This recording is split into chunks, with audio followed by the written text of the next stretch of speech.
My guest today, Jason Willis-Lee, is a freelance medical translator and mentor. And today we're diving deep into the burning question: how can you create a thriving business in a field that seems saturated or even threatened by AI? Now, the answer to this question could be the key to transforming how you approach niching down, leveraging AI as a tool rather than a threat, and scaling your business with confidence. It's about learning how to turn challenges into opportunities and position yourself as an expert in your niche. Now, in this episode, Jason shares his journey from medical student to successful translator, the crucial importance of niching down, how he navigates the world of AI and translation, and why being adaptable is your greatest asset. Now, he also does a bit of myth busting and talks about how you can build a thriving business even if you don't have a website yet. Jason isn't just any translator. He's been doing this for over 20 years, and he runs his own successful translation business. He's also a mentor to other translators looking to build their businesses, so he understands the challenges from both sides. Plus, his experience of moving from the UK to Spain adds a fascinating layer to his story, showing us how cultural adaptation plays a crucial role in business success.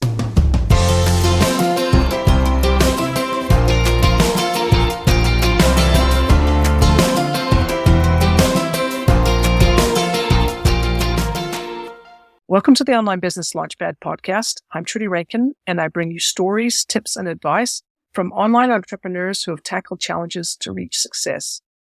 I've been running my own online business for over 9 years, helping hundreds of people grow the online side of their business.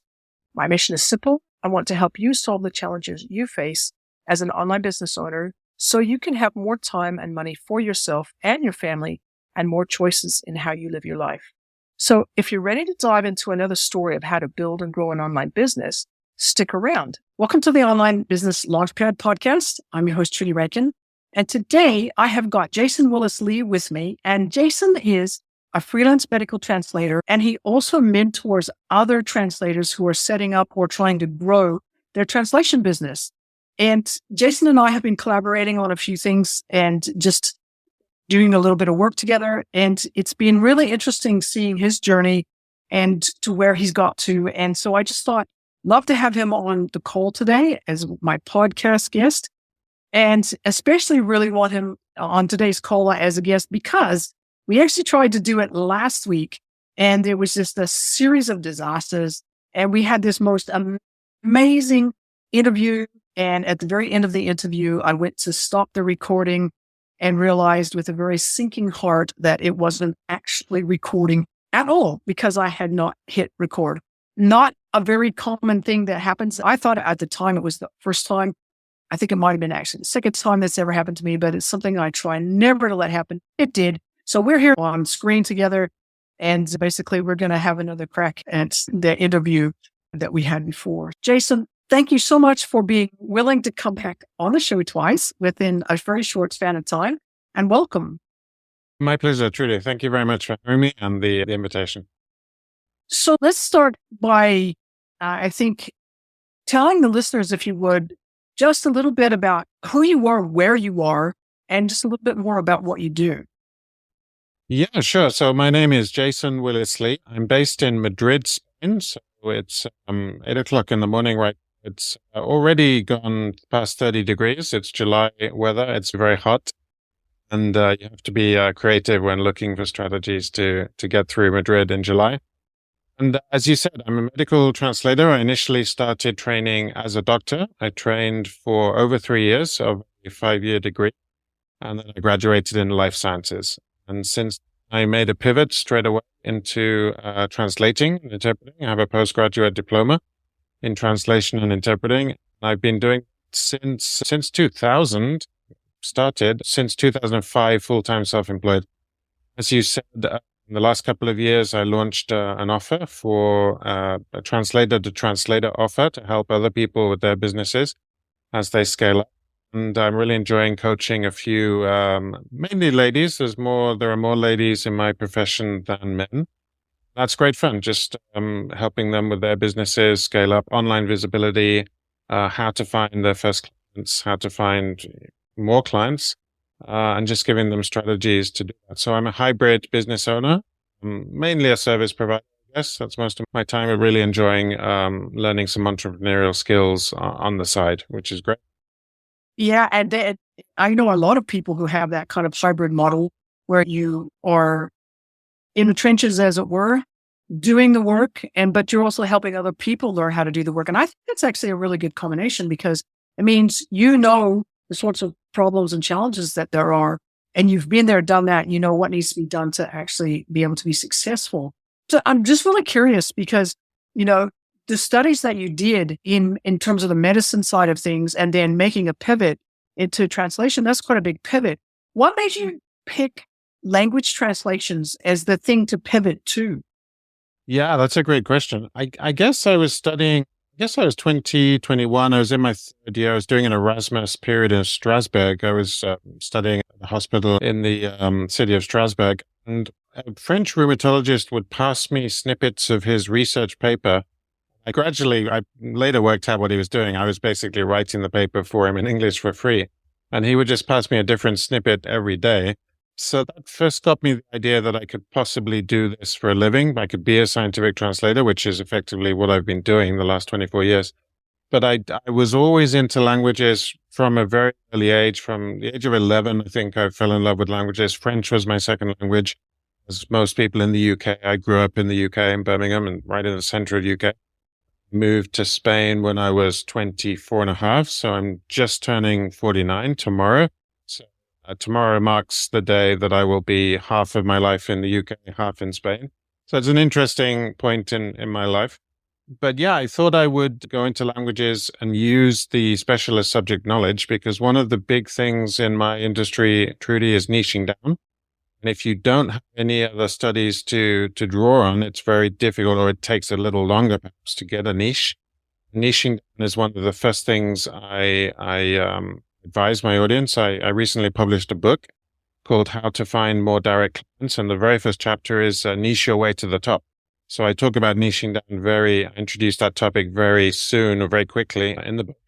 And that book is just a little low cost companion to launch my brand and hopefully accompany what I'm doing as a coach and helping people come into my coaching program. Let's talk about that whole thing about niching down a little bit, because it is one of the things that over time I've discovered myself, that the more you can niche down, the easier it is to identify exactly who you're going to be working with. And that makes the marketing so much easier. What kind of niches might there be in the translation business that people could potentially focus on? Yep. So there are lots of niches. My own niche is medicine. As you said, within each niche, you can have sub niches. So I spend most of my time on clinical trials, medical reports, or research articles. So I'm on one of those three things. Other niches might be law. So you can be a legal translator. You could do contracts. You could do all the things within deeds, property deeds or inheritance law. You could do those things. Finance would be another one. So you could do perhaps, let's say, asset management, annual accounts. There are always these sub niches within each niche. And then some people even do art history, Trudy. So they would be translating the little texts that accompany the exhibition. So for example, in Madrid, we have world-class museums, the Prado, the Thyssen. And most of these exhibitions are also in English because we have a lot of tourists milling around those sites. So art history is another one. So there are, just four major niches for you. And within, sports translation, you could be combining law with sports translations or maybe sports contracts. So I think there's a lot of scope for niching down. And as you said, until you know exactly who your content is talking to as a content marketer, it's very difficult to actually get the clients coming. You need to talk to that particular sector and their particular problems and position yourself as an expert. I think you can be a jack of all trades. I think you do need to niche down. For me, I was very lucky. I studied medicine for a few years before becoming a scientific translator. So I was fortunate. Some people come into the profession from a law degree or from a finance degree, or they have some other experience in life to draw on. And I think that's very important. So, I would say people considering this as a profession, which is it's harder to start now, I think, with the advent of AI and the latest wave of technology, but I still think it's a very honorable profession. And if you combine it with another form of writing, then go for it. So I normally tend to advise people to niche down early on, the sooner rather than later. That's what we work with my clients. We work on finding a niche and then talking to that niche and just narrowing down. We shouldn't be talking to everyone. We should be just talking to that very narrow sliver of the market and getting a product market fit there for people to find work, which is essentially what they're interested in doing. Yeah, no, definitely that the product market fit is absolutely critical. Do you want to just maybe address the elephant in the room? And you've already mentioned it, and that is AI, because I know a lot of writers, so not necessarily translators, but writers, and some of those are writers and translators who basically are very worried or frightened about just, the fact that AI exists. Is it going to take away their livelihood? What do you think as a translator, somebody who runs a translation business, what do you think about how worried people should be about AI if you're a translator? I think it has an impact on the profession. There are a number of clients who now do good enough translations more or less for free. So you can use ChatGPT, you can use Google Translate to do these things for you. I prefer to look at it as an opportunity rather than a destruction of employment. So I think it's a good idea to leverage certain platforms. And we've had this before, Trudy. 20 years ago, we had the advent of CAT tools. It means computer-assisted translation. So I'm looking at a couple of tools on my toolbar right now. One is STL Trados. The other is MimoQ. And we use these interfaces just to store translations and the translations ready. These are very good for repetitive documents and not so good for one-off documents that change little. So I think if people come in with an open mind, willing to leverage the tools, we have interesting tools on the market called BureauWorks. We can get a link out to that tool, which is another computer-aided translation tool, but it's just better than the ones we had 20 years ago. Then there are possibilities. So I think it's an opportunity to reskill. I mean, I myself have diversified a little, not because I was getting much less translation, just because I'm of an age where it's interesting to do different things. I enjoy coaching. I enjoy meeting people one-to-one contact. I love that. I love working with people one-to-one with you. It's you're a mentor.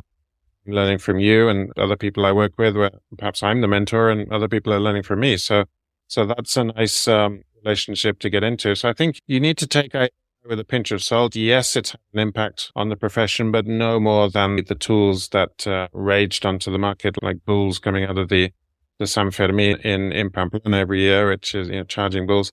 So you just have to learn to leverage the tools, use them for productivity.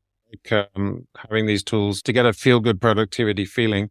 The idea that you can, leave a day's work and say that day was well spent. I got the 3 things done on my to-do list, and we all have that diarization of things and productivity. And I really need to get these 3 things done today.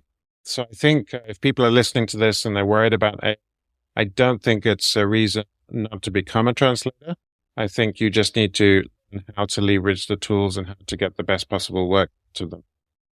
No, I think that's a really good point. As you were speaking, my mind went back quite a number of years to when my children were small, and I used to do transcribing for somebody who it was legal transcribing for somebody who was a court reporter for the U.S. federal court system. And I was living in Australia, and they were doing the court sessions in the U.S. They would send me the audio files, and I would have to transcribe those. And then you fast forward 10, 15 years, and you don't have to do that. You just feed the audio file into something that, exists, like Rev or, Otter.ai and then ChatGPT comes along and makes it even easier. So it's more as a productivity thing. It speeds up the whole process.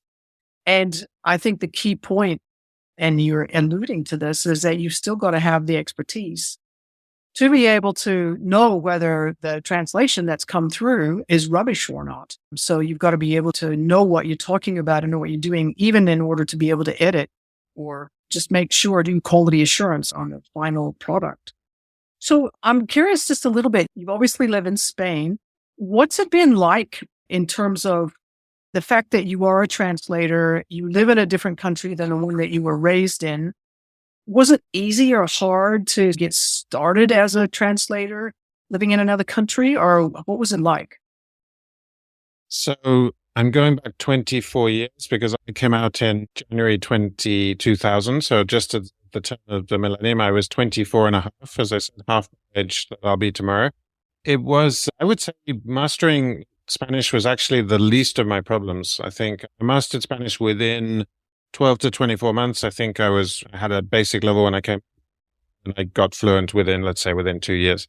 So I think language is obviously the first thing to master. You need to integrate yourself in. There's a wide varying degree of integration from Brits living on the coast with zero integration. They just would like to transfer the UK to the south of Spain. I think that's in a way because then they insist that the minutes of their community buildings be in English, and that's ridiculous. Why would you move to another country if you're not willing to learn the language? So I think I find that very sad. But on the other hand, there are people, my community in Spain, there are 300,000 Brits living in Spain, mainly in the big cities, Madrid, Barcelona, like myself, and the coast, Costa Brava, Costa del Sol, etc. So I think the hard thing for me, that's a good question you posed, was the cultural aspects and just getting used to. I remember at the beginning, I felt that there was a more close-knit family culture I was used to, and I had a particular experience which was not a close-knit family. I found that very difficult in my close relationships with my partner, my now wife. I found that difficult. Then I gradually realized maybe this isn't as serious as I thought. There's a lot of speaking to the gallery as such. There's a lot of, this is not as accurate as we might think. So I gradually, over time, just got used to the new country. The other thing you'll find is funny, it was the meal times. I would find it very difficult having breakfast at the first thing in the morning and waiting until 2:00 in the afternoon. I was used to having lunch at maybe 12:30, 1 at the latest, but actually 2, 3, which is when the main meal is consumed in Spain. I would find myself having to, in the first few months, I would have to just have a quick snack at mid-morning if I was working an apple or something, just to get through the morning until lunchtime. I really couldn't fast completely. So these sort of cultural things, the relationships to family, meal times, it took a while to get used to. And now, of course, I've been here so long, when I go back to the UK, it's the opposite. I find it difficult to get used to the opposite, people driving on the left of the road and, all these things. There are very few countries in the world. I think you Aussies drive on the left as well, because that's yes. Similar to the UK. So that's something I find, if I'm in a car, the steering wheel is on the other side and we all drive on the right. That's how it is on the continent. So those cultural things, I would say, beyond the language things, I took me a much longer to get used to, feel entirely comfortable culturally than linguistically would be my answer. Yeah, I find it fascinating because obviously for the people who've been long-term listeners for the podcast will know that I have family living all over the world and various places, and each of the places where they live is just different, a different culture. And it's just interesting having to be able to quickly adjust. I'm really curious. You started out by saying that obviously you grew up in Britain and you learned English as your native language, and then you learned French at school. And then now you're living in Spain. How did you get started learning Spanish? So the Spanish came, I think I was in my early 20s. I realized very quickly that I might need a second source language. So my French was very good. I took French from 11 to 18. So I took French to high level, what we call A levels in the UK. That's the 16 to 18 education. I realized that my German wasn't quite good enough. I dropped German at 16 because I was doing subjects to get into medical school, which did. So the Spanish came later, I think through some personal relationships. I was dating a girl who was half French, half Spanish. So I think that had an influence on me. A very close friend, also with a Spanish partner, who just happened to visit me yesterday from the UK on his way to Pamplona, Navarra, which is where his wife's family lives. So I had some influences in my life that were drawing me towards Spain. I felt that Spanish was I think once you speak one Romance language very well, it's fairly easy to extrapolate into another language. So this would be Portuguese, Italian, Romanian. They all have Latin roots. I felt that Spanish and French grammatically, there wasn't too much difference. So I did feel at the time that I was learning Spanish through extrapolation from the French. And it came very quickly to me. I was lucky. But it's nice to have a language. Some translators have 3 source languages. Some people do German, for example, which is very different to the Romance languages. The interpreting is very hard because you have to wait until right at the end of the phrase to work out. So you see some interpreters saying something, there's a quick correction. That's not the case. It's that you have to move in real time. With German, it's a very hard language to interpret. Very talented interpreters get that rendering across. So for me, I think it was early 20s. And obviously, Spanish would be my second language these days. My French is up to professional standard, but probably not my second language since I live in the source language country.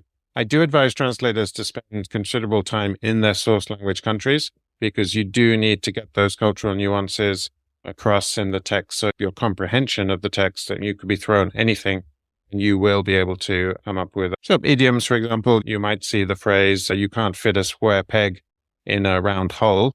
For example, that would be rendered something like, no se puede comulgar con ruedas de molinos. So literally that means you can't take communion with a mill wheel. So that's something impossible.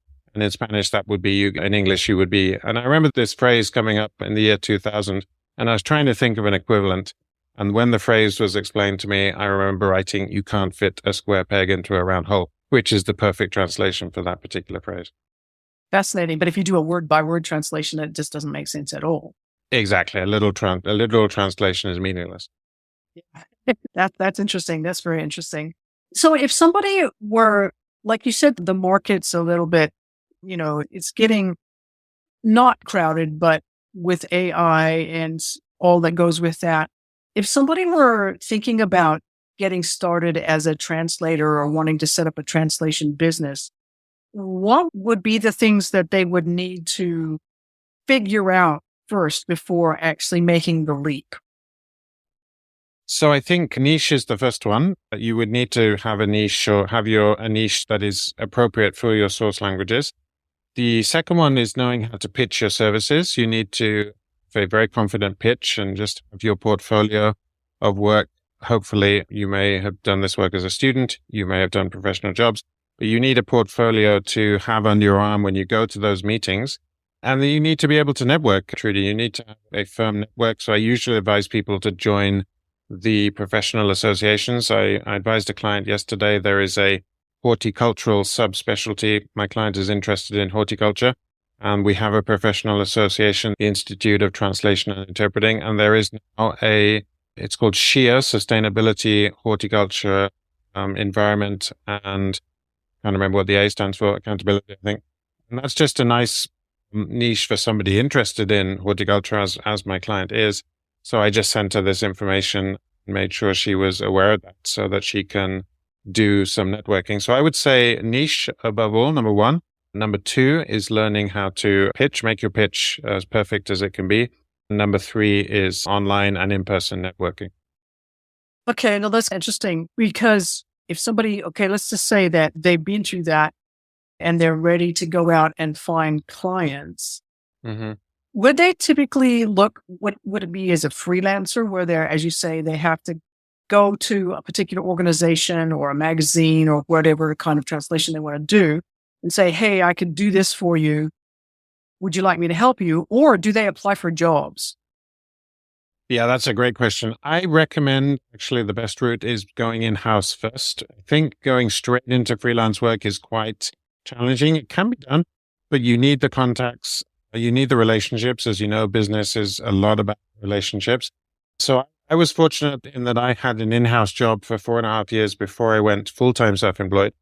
I was even luckier that this was part-time. This was 9 to 2:30. So I would just spend the mornings with this low fixed salary, and I would have the afternoons to effectively moonlight and do other jobs. And when I got to a point, afternoon work would just start to spill into my morning schedule, I thought this is the time to leave. And this was in May 2005, Trudy. So 19 years ago, over 19 years ago. For me, it went well. I was very lucky. I can't really imagine working for somebody else. I think I might actually be quite unemployable because I've been working for myself for so long as a self-employed freelancer and now almost a solopreneur. So I think I would advise newbies, beginners to go in-house. If you can cut your teeth in-house and from a mentor, but always with the idea of working for yourself. I think we're all personal brands these days. So you need to brand yourself as your person, your personality. That's what makes you stand out, other than a business personal brand, which is more geared towards an exit strategy and a big valuation and building a business in that way. So I think I would advise people to get an in-house job. There are in-house language jobs, lots of places online to look for these, and then hopefully do some freelancing on the side. But freelancing has been my bread and butter for the last almost 20 years. I really can't imagine myself doing anything else, Trudy. Yes, I think a lot of entrepreneurs feel a little bit like that whole concept of, I'm unemployable as a badge of pride, because you have the ability to make your own decisions, decide what you want to work on, set your own goals. And it's just a sense of freedom's pretty amazing. In terms of, I'm just thinking for somebody who, once again, is wanting to get into the translation business and they're setting up their business and they're building their portfolio, what are some good ways to be able to build a portfolio if at this stage they don't have a website just yet? Okay, so not having a website is one of the myths. People think you do have to have a website. I know colleagues making well over 6 figures with a website. So I think it comes down to salesmanship and salespersonship and the ability to sell. So any job that you have done should be, whilst you're building out a website, you can use your LinkedIn profile. So I think LinkedIn is a good substitute website whilst you are building a website and having a personal online asset that you can leverage. So I recommend getting that portfolio very visible on LinkedIn, getting the recommendations and testimonials. That's very important. The social proof. Don't tell people how good you are. Show them how good you are through social proof, through testimonials. That's very important. And you gradually build out a profile. I think LinkedIn is where most of my audience is located. I've got a micro community of about 4,000 people. Most of them are on LinkedIn, just under 3,000. And then I use Instagram, Facebook a little bit for added. You can be a little more visual on those platforms, but it's time, as you know, or building an audience is very time consuming and you need to be posting regularly if you want to play the algorithm. The algorithm needs to get used to the kind of content that you're putting out. You know how these things work. So I would say a website is a nice addition to, but I'm just thinking of my friend and colleague who lives very close to me, 25 kilometers. He comes from a family of salesmen and he works as a medical translator, makes a consistent 6-figure salary without a website. So that's a myth I would like to bust. I like doing myth busting sometimes. You do not need a website to be successful. So you can do this on LinkedIn. And maybe one other platform. I recommend one to start with. And LinkedIn is the most professional of the online networks we have. Okay. And my brain suddenly shot off in different directions with a couple of different questions, but I'll go with this one. Basically, if somebody wanting to start as a translator, in terms of the types of translation jobs that are out there, what are the most common combinations of languages that people are looking for help with? I would say the most common languages are the European Romance languages. So that would be French to English, Spanish to English, Italian, German, Portuguese. And then you have more exotic languages, which would be Russian, Japanese, Chinese. The other day, friends visiting me, I have some colleagues in northern Spain. They are looking for Spanish to Japanese translation because they work with the Japanese market. So I put them in touch with a Japanese specialist who could then in turn find someone to work from Spanish to Japanese. Sometimes, Trudy, we do what's known as a relay. So if we can't find someone between Spain and Japan, maybe the Spanish is translated into English first, and then the English is translated into Japanese. This is not the best recommendation because there could be some loss as the relay. This is done in the interpreting as well. Sometimes you just can't find the right combination, so you need a relay booth. And the interpreting, let's say, into Estonian might be from the English booth instead of the Spanish booth. That's an example of relay in big European meetings in the European Commission, European Parliament. Early on in my career, I did a few tests as an interpreter in those institutions. But I always thought that I'm more of a paused cerebral worker. And I think the high pressure of the interpreting booth probably wasn't for me in hindsight. And I like having the time to look at my texts and do them as well as possible. And you obviously have a deadline, but it's not as pressured as interpreting. So I would say the European languages are the most common. So my languages are French and Spanish into English, but I have a strong niche, medicine, and sub-niches within that, as I've said, research articles, medical reports, and clinical trials. And then if you do have an exotic language, if you picked up Russian along the way or Chinese or Japanese, all the better, because obviously there is less supply in those markets and you can charge a higher price. Those are exotic languages and you can charge a premium for those. Japanese and Chinese works very much by characters. So it's per 1,000 characters. It is obviously a higher price because there is high demand and low supply. That's interesting. That's very interesting, because I was wondering how difficult it would be for somebody who maybe doesn't speak English well enough to translate stuff into English, but they do want to translate, how hard or easy it would be for them to be able to get into the translation business. Yeah, I think you have to be a native, really. I wouldn't advocate translating into English if you're not a native speaker. And often we talk about bilinguality. I think I would never consider myself bilingual in Spanish, however many decades I live here. I'm an English native speaker. That is my mother tongue. My mother was from Sri Lanka, so I have an Asian background, but she'd been living in the UK for a number of years before I was born. So I do recommend that you translate only into your mother tongue. I would attempt to translate text into French, my second language. And I quickly realized that this is actually the reason I took up Spanish, because that was so difficult for me. And I would constantly need a second reviewer or a proofreader to look over my work. And that was just very difficult, even though I'd lived in France and spent time in the source language country, as I said. So I very quickly decided I would only translate into English. And we do a lot of jobs outside of English into Spanish. And those are Spanish natives who do those jobs, Trudy. Interesting. You mentioned earlier that you had done some work as an interpreter. Just for the listeners' sake, can you just clarify the difference between a translator and an interpreter? So a translator, this is a common misconception. A translator works with written text. A translator you wouldn't say an interpreter in the booth is a translator, because they're working with audio, with voice.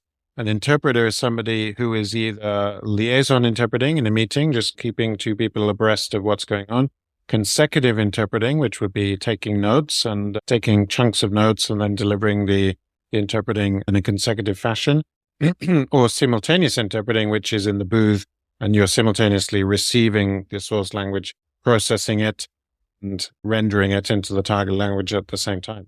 So I think they're very different professions. And I quickly realized from my early experience to interpreting those tests and the work I was doing that my personality is more suited to translation. So I think that's important are you a very extrovert type of person? And interpreting is almost taking on the persona of the speaker and just rendering it without, of course, going off and making a totally separate speech, which is a big no in the world of interpreting. So you do have to be very faithful to your speaker, your source language speaker, or the source text. As we are, these are questions, these nuances of bias and linguistic bias are things that can crop up. I leave that topic for the academics. I'm not an academic linguistic. I'm an applied linguist. And I love language. Just yesterday at dinner, we were discussing all the meanings of mug, the word mug, which is taza in Spanish. I was explaining to my Spanish native friend, my friend's wife, who lives in England, that mug is obviously a mug to drink from. It's also a slang word for face. This boy has an ugly mug. It's used in criminal circles, a mug shot. And the word muggy can mean very closed, which is the word bochornoso in Spanish, which is the kind of weather we're getting right. And of course, the muggles, which are non-magical people in Harry Potter, truly. Of course, got to have that. I always loved that the whole muggles thing. I'm just curious, before we wrap things up here, you mentioned, a little while ago, you mentioned that you liked to bust myths about what it's like to become a translator. What would be a couple of other myths that people might think are true about becoming a translator or setting up a translation business, but that actually really aren't? So number one, a couple of things that come to mind, that you need a large roster of clients before you start work. And no, you have to start somewhere. and the clients. I think you start learning on the job. Steven Spielberg famously went into Universal Studios before finishing his studies, just hung up a sign on an office and just started working. And he was being thrown off film sets. And I think Alfred Hitchcock threw him off the set of the Birds or one of his films. And that's how he started working. Sometimes people don't have the experience when they start, but they get the experience on the job. And that's certainly true of me. I think it was true of Steven Spielberg, and I'm a big Spielberg fan. So client list, not having a big client list before you start would be one. And the second myth is more fundamental, Trudy.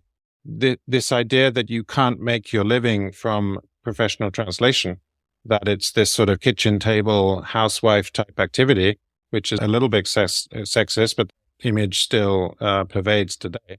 So I think you can make a good living as a translator. I've been doing this making my living for the last 24 years.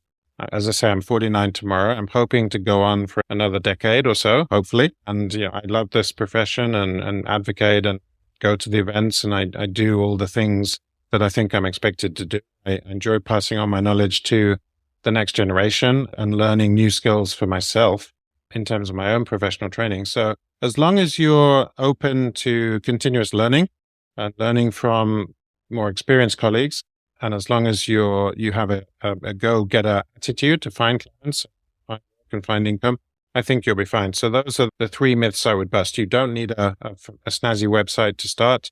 You don't need a large client roster. You can absolutely make your living from professional translation.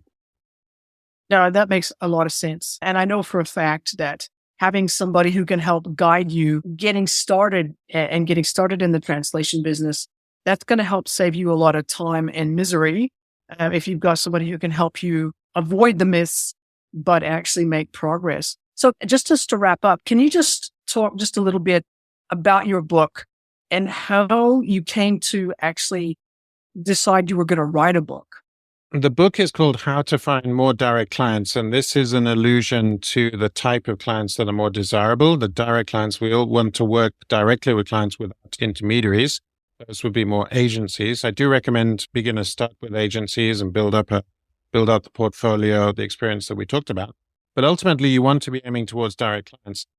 I felt the industry, my market, needed a little bit of guidance in terms of content marketing, in terms of quiz marketing. And I know you're very specialized in quizzes. We've done a quiz together, and that's a wonderful thing to have as a magnet on your website to attract clients. So I teach quiz marketing, and I teach email marketing, building an email list, which is probably the biggest asset you'll have. I have a list of several hundred subscribers, and entrepreneurs have thousands or sometimes hundreds of thousands of subscribers. And this is just a wonderful business asset to start building sooner rather than later, because this is an asset you can market to always when you launch a product or a new service. Enjoy teaching entrepreneurial skills to translators to leverage in their service provider life. So not all translators will be doing products and coaching and books. So the book was just a low cost. The book costs €5 or €6. It's not expensive. Just to accompany my offer, the entrepreneurial translator, and the type of translator training I do for colleagues. But it's essentially helping people set up their translation office or possibly go further. I'm working with people who have 5 years of experience under their belts, and we work on building their website, the online presence. And as you know, business is leveraging assets. You need assets in business to leverage from, and that's where the revenue comes from. So I enjoy helping people build their business assets, just as I've done in the past couple of years, also with your help. Yeah, no, I think that's a really good point. So I'll make sure that I put a link to your book in the show notes. But in terms of if people were interested in reaching out to you, either because they just want to get in touch or they're interested in potentially getting your help with setting up a translation business, where would they go? The best way to connect with me is LinkedIn, Jason Willis-Lee. I have a LinkedIn profile. Willis-Lee is Willis-Lee. Or you could go to my website, entrepreneurialtranslator.com, and my email is jason@entrepreneurialtranslator.com. Those are the best ways to connect with me. Okay. And I'll make sure those get put into the show notes as well. So Jason, thank you so much for coming on once again for the second time and making sure we get this interview in the can. And yeah, I've just really enjoyed talking with you and just working with you over the last little while. And it's just fascinating to me watching the business pull together and how you help other people get their own business started. So thank you so much for being on the podcast. My pleasure, Trudy. Thank you for the opportunity. And I hope your listeners get a lot of value from this episode. Oh, I am sure that they will. Thank you for joining Jason and me on this episode. I hope you found as much value in his insights as I did. Remember, if you enjoyed today's episode, please take a moment to leave an honest review. It not only helps me know what you love, but also helps others find this podcast and see if it's right for them too. And of course, make sure you subscribe so you never miss an episode filled with practical advice and inspiring stories. So until next time, this is Trudy Rankin signing off, helping you tackle the bumps in the road to online business success. See you next time.